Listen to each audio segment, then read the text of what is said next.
Courtney Victoria, a telephoto lens, and Gloucestershire's wildlife.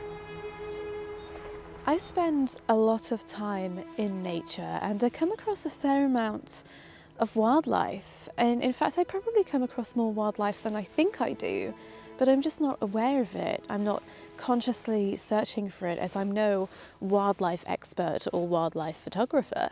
But maybe I should be more aware of it, because my local area is abundant in wildlife, and it could be really interesting to take my The Woods Are Alive project deeper, from tree characters to fungi to wildlife and maybe even insects. It would also be quite a challenge. So I guess let's give this a go. Landscape and fungi photographer has a go at local wildlife photography. So I'm starting off by going to a place that I regularly see deer in the Forest of Dean, popping myself in a little nook with moss and trees and ferns for shelter. I know that there are some deer in here because I spotted a group of them when I walked through off in the distance. Whether or not I have scared them away already, though, is the question.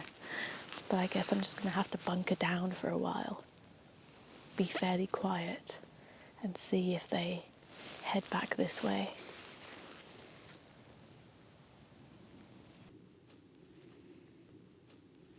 I waited for a very long time, but to no avail. But I did find out that the waiting method was not necessarily for me, seeing as I became a little too comfortable. So in the end, I decided to move. Well, movement was briefly rewarded. I did manage to spot the deer again from afar, a bit further through the forest, and I managed to snap this photo at 400mm on the OM1, which in full frame terms, which I habitually think in, is 800mm, so that's how far away I was. The deer have disappeared into this patch of forest, and I think it's going to be very, very difficult to spot them again.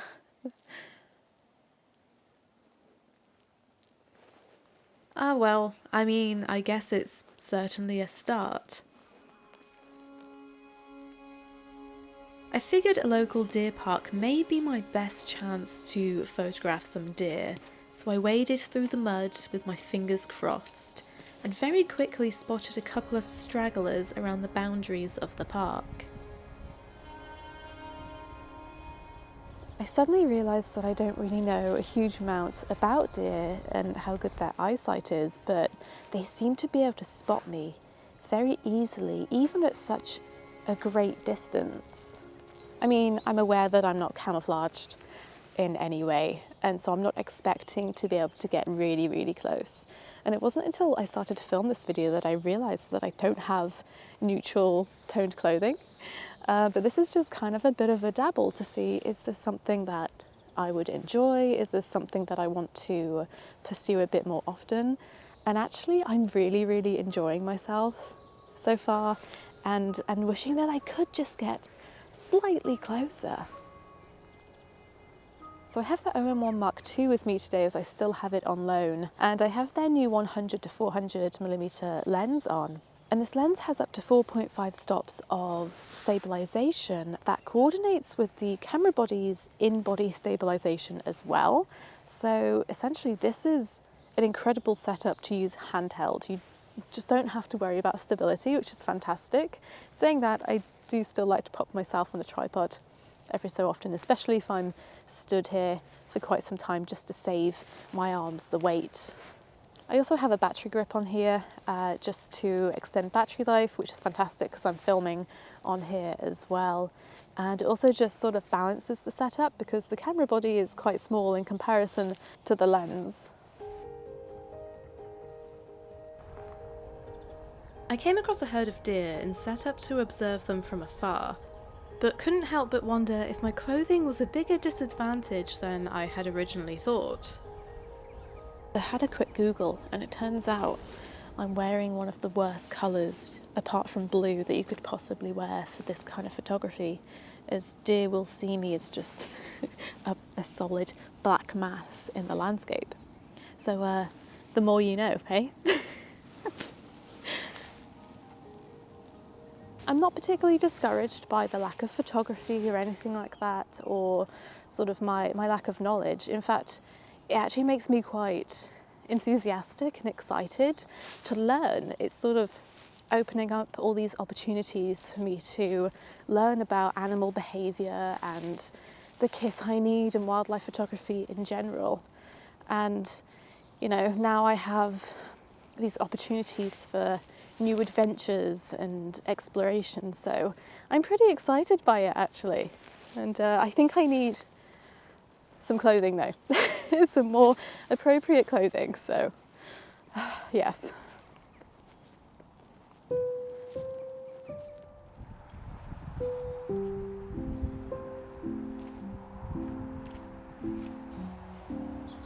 While I was trying to source some more appropriate clothing, I decided to visit a local bird hide.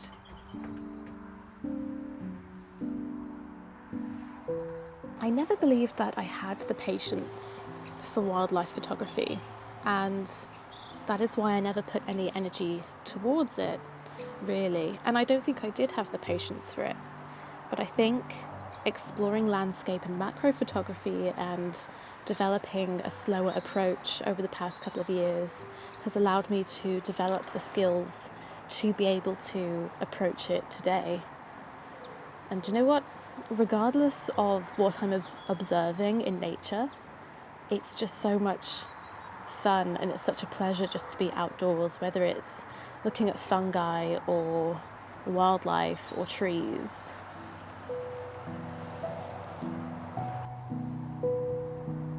A few common bird species were loitering around the bird feeders, and it was interesting trying to figure out if there was a pattern as to where they landed as they flew back and forth.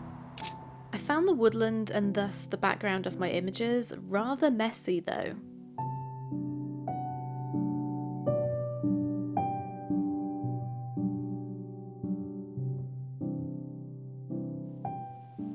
While the weather continued to be terrible over the next few days, I visited a few more hides in my local area to try and get in some practice while staying dry.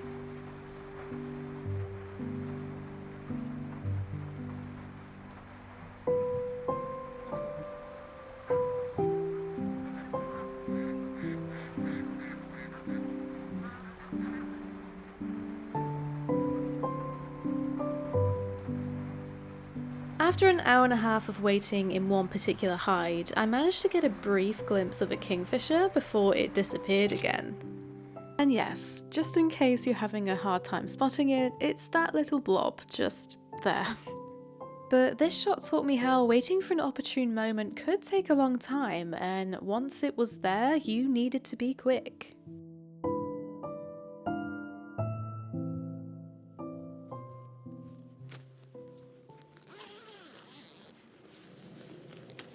So I've just got to the start of the Deer Park Trail, and surprisingly there are a group of stags just up ahead on the main path as well, which is quite surprising. I expected to have to walk around a little bit to find them. So I'm hiding behind this tree, trying to gear up in the only green thing that I could find locally at last minute, which is a man's rain jacket, pretty much. So I'm going to gear up. Oh, and a ridiculous looking hat. So I'm going to gear up, try and get a bit closer, see if I can find a spot to sort of sit and see if I can get some photos. I'm not going to take you with me initially because I don't want to really walk towards them with a massive essentially black stick. I think that might look a little intimidating.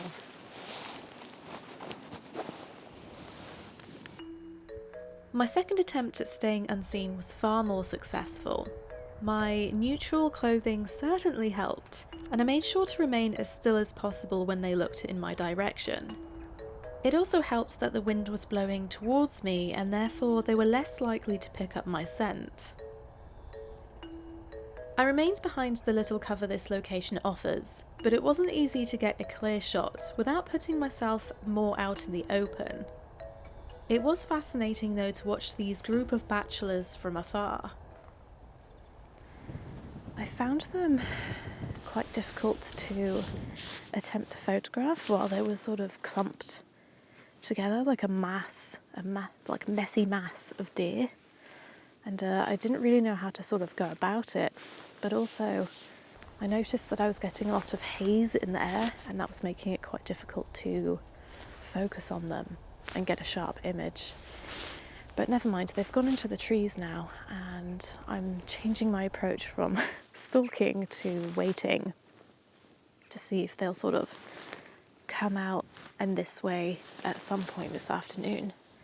The stalking approach is quite interesting. It made me think of when I used to play Harry Potter video games and you had to sort of sneak to the library at night in your invisibility cloak and get past all the prefects who were just stood everywhere and looking in all directions, and they were really tough to get by without being seen.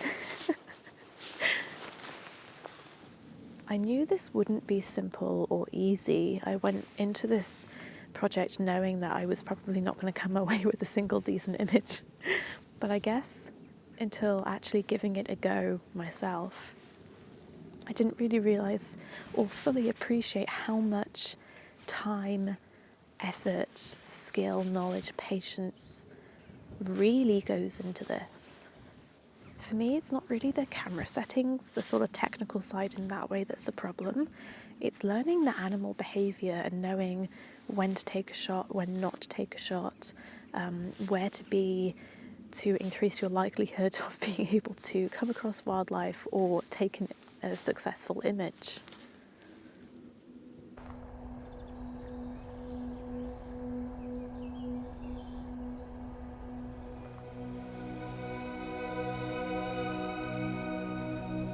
I did eventually spot a group of bachelors who were vaguely aware of my presence as I moved slightly to photograph them, but they didn't seem too bothered from what I could tell. Otherwise, the landscape was pretty still and quiet.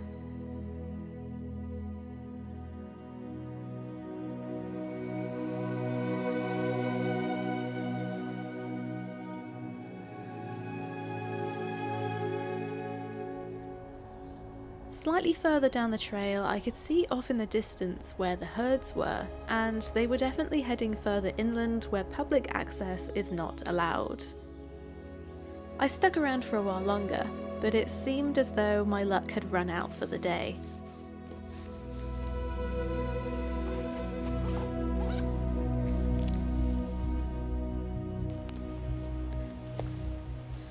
Well, I was going to sit on a forest floor for a bit and chill out while I ended this video, but seeing as the weather has become doom and gloom again, I think I'm just going to wrap things up pretty quickly.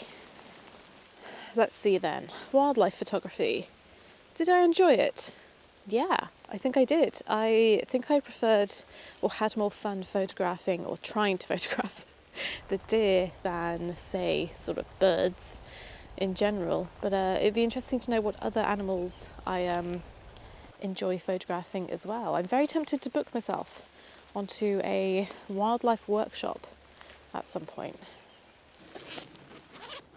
The setup I used today was great as well. Fast burst shooting, excellent image stabilization, and the lens has such a good reach for something so compact. And because I didn't have to sort of wrestle with stability or camera settings or anything technical, I was able to just focus on the experience of doing wildlife photography, which was really great. The battery grip was very, very useful as well. I didn't have to worry about battery life, and I was doing a huge amount of filming with this setup as well. And I know most of you don't particularly care about video, but I had a lot of fun filming with this setup as well. So thank you, OM System, for allowing me to loan and borrow this kit from you. I just want to thank all of you for watching today's video. Feel free to start a conversation in the comment section. Any tips you have for wildlife photography, your experiences doing wildlife photography. In fact, if you've dipped your toes into a new genre of photography and you want to share that, feel free to do so. Otherwise, I guess I will see you next time. Ooh, fungi. Trust me to spot a mushroom.